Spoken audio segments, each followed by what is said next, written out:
दोस्तों नमस्कार, नमो बुद्धाय। कैसे हैं आप सभी? उम्मीद करते हैं कि आप सब अच्छे होंगे, स्वस्थ होंगे। दोस्तों अगर आप भी चैनल पर नए हैं तो वीडियो को दिल से लाइक कर चैनल को सब्सक्राइब कर दें। तो चलो बढ़ते हैं कहानी की ओर। एक बार एक व्यक्ति अपने काम से लौटकर घर आया और साथ में पनीर लाया और अपनी पत्नी को कहा कि आज मेरे लिए बढ़िया पनीर की सब्ज़ी बनाना, क्योंकि आज मैंने बहुत काम किया है और मुझे बहुत ज़्यादा भूख लगी है और मुझे बहुत कुछ अच्छा खाना खाना है।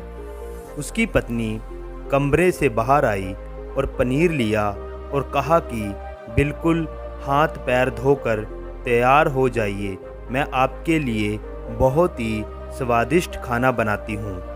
वो व्यक्ति फ्रेश हो गया और टीवी देखने लगा, इंतज़ार करने लगा सब्जी के बनने का ताकि वो उसे खा सके। किचन से बहुत अच्छी खुशबू आ रही थी। वो व्यक्ति बस सोच रहा था कि जल्दी से खाना बन जाए ताकि मैं अपनी भूख को मिटा सकूं। लगभग 1 घंटे बाद खाना बनकर तैयार हो गया। स्वादिष्ट सा भोजन अब बस खाना लगने वाला था कि उस व्यक्ति ने अपनी पत्नी से पूछा कि खाने में नींबू है या नहीं, क्योंकि मुझे पनीर की सब्ज़ी में नींबू डालकर खाना है। लेकिन पत्नी ने कहा कि नींबू तो ख़त्म हो गए हैं, आपसे कहा था कि आप भूल गए। व्यक्ति ने अपनी पत्नी से कहा, रुको रुको, मैं अभी खाना नहीं खाऊंगा, क्योंकि नींबू के बिना खाना बिल्कुल मज़ा नहीं आएगा। तो मैं अभी गया और अभी नींबू लेकर आया। वो व्यक्ति वापस से कपड़े पहनकर तैयार हो गया और नींबू की दुकान पर गया, पर वहाँ पर देखा तो नींबू नहीं थे। उसका दिमाग क्रोध से भर गया। उसने सोचा कि यार, उसके पास नींबू नहीं है, चलो थोड़ी दूर आगे और दुकान है, शायद वहाँ पर नींबू मिल जाएं। वो थोड़ा और आगे गया, लेकिन वहाँ भी नींबू नहीं मिले।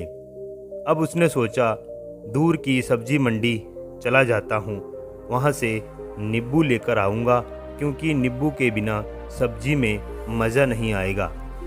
करीबन आधे घंटे के बाद वो करीब की सब्जी मंडी में पहुँचा। वहाँ पर उसे नींबू मिल गया और वो बहुत खुश हुआ कि चलो नींबू मिल गया और अब मैं घर में जाऊंगा और सब्जी में नींबू डालकर अच्छे से सब्जी खाऊंगा। अब वह खुशी खुशी नींबू लेकर घर आया और अपनी पत्नी से कहा कि जल्दी से सब्जी गरम कर दो, रोटी गरम कर दो और नींबू काट दो, ताकि मैं अच्छे से खाना खा सकूं। अब थाली लगाई गई, सब्जी परोसी गई और नींबू रखी गई। उसकी पत्नी सामने बैठी थी और वो व्यक्ति थोड़ी देर के लिए कुछ सोच में पड़ गया। उसके बाद उसने नींबू की प्लेट उठाई और दरवाजे से बाहर की ओर फेंक दी और ज़ोर ज़ोर से चिल्लाने लगा, मैं जीत गया, मैं जीत गया। पत्नी ये देखकर घबरा गई कि कहीं ये पागल तो नहीं हो गया है। इन्होंने सारे के सारे नींबू दरवाजे के बाहर की ओर क्यों फेंक दिया? उस पत्नी ने उस व्यक्ति पर चिल्लाया और कहा कि आप पागल हो गए हो क्या? अभी तो इतनी देर तक नींबू के बारे में पूछ रहे थे और अभी जब नींबू घर पर आए गए, खाने में बैठ गए, तो आपने इन नींबुओं को दरवाजे से बाहर फेंक दिया। अब चिल्ला रहे हो कि मैं जीत गया, मैं जीत गया। पत्नी पूछी, अब किस चीज़ में जीत गए हो? अब व्यक्ति खुशी खुशी बैठ गया और अपनी पत्नी से कहा, आप भी बैठो, मैं बताता हूँ क्या हुआ है। आज सुबह से ही मेरी जीत मुझे अपने बस में करने की कोशिश कर रही थी। जब मैंने बहुत काम कर लिया तब मुझे बहुत तेज़ भूख लगी। जब मैं घर आया तो तुमने बहुत ही स्वादिष्ट सब्जी बनाई और उसकी खुशबू मेरे नाक में गई। फिर मेरी जीभ ने कहा कि इसे अब नींबू चाहिए। मैं पास वाली दुकान पर गया, लेकिन वहाँ नींबू नहीं मिले। थोड़ी दूर गया, वहाँ पर भी नहीं मिले तो मुझे उसने अभी दूर लेकर गई और उसके वश में आ गया। जैसे ही वह कहती गई मैं वैसा ही करता गया। अब मैं वैसा ही करता गया जैसा वो मुझे करवाती गई, लेकिन अंत में मैंने विजय प्राप्त कर ली। मैंने उसे उठाकर बाहर फेंक दिया और कह दिया कि तुम्हारा मुझ पर कंट्रोल नहीं है, बल्कि मेरा तुझ पर कंट्रोल है और मैं जीत गया। क्या आपको समझ में आया कि कैसे अपनी इच्छाओं पर विजय प्राप्त करें? कई बार लोगों को शराब पीने की आदत लग जाती है और उस चक्कर में वो भटकते रहते हैं। यदि एक जगह नहीं मिलती तो दूसरी जगह जाएं, दूसरी जगह नहीं मिलती तो तीसरी जगह जाते हैं।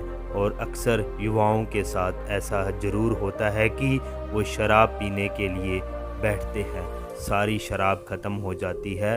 उसके बाद एक ना एक व्यक्ति ज़रूर कहता है कि यार और चाहिए के चक्कर में शराब ढूंढने के लिए निकलते हैं। देर रात हो जाती है, वो भटकते रहते हैं। एक जगह नहीं मिलती तो दूसरे जगह जाते हैं, दूसरी जगह नहीं मिलती तो तीसरी जगह जाते हैं और अपने समय, पैसे और अपने आप को बर्बाद करते रहते हैं। यदि आपने अपनी इंद्रियों पर विजय प्राप्त नहीं किया तो आप भी नींबू की खोज में सिर्फ भटकते ही रहेंगे और हमेशा परेशान रहेंगे। इसलिए अपनी इंद्रियों पर काबू पाइए और अपने जीवन को खुशी खुशी बिताइए।